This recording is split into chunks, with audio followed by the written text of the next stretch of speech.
In 2019 alone, Edmontonians have lost hundreds of thousands of dollars to employment scams. Now, one woman is sharing her story exclusively with City News in hopes she'll help others spot the red flags she only noticed too late. It makes me sick that there are people out there that are doing this. Oh, okay. With 3 kids in school just around the corner, Camille Johnson still has to do back-to-school shopping, despite her bank account being frozen and on the hook for over $7,000 in fraud. They had found my resume on monster.ca. After months of job hunting, she was offered what was billed as a personal assistant for global concierge services, making about $400 a day. I was hoping this was a great opportunity to help my family get to further, and it was too good to be true. She would be sent a bank draft to perform tasks like buying diapers and formula to donate to a shelter.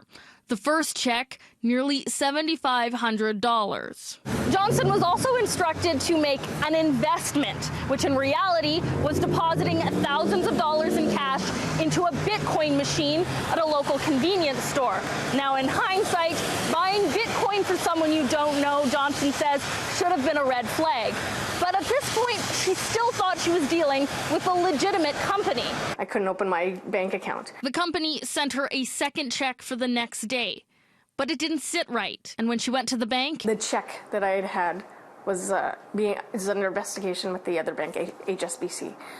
And I said, I can't believe that. I said, yesterday I was here. I was the same teller that I was talked to the day before. I said, you verified this check, though, yesterday. Came back, they said, oh, you've been the victim of fraud. She's now unable to contact the company that hired her.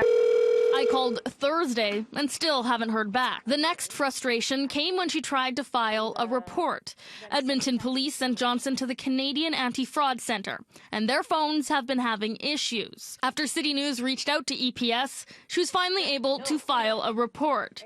But she's sharing her story for others. I don't want anything to happen to anybody else. Now, Edmonton police say this year there have already been over 90 victims to online job scams. They say you should always try and meet your potential employer in person and not use your own bank account or give out personal information. In Edmonton, Carly Robinson, City News.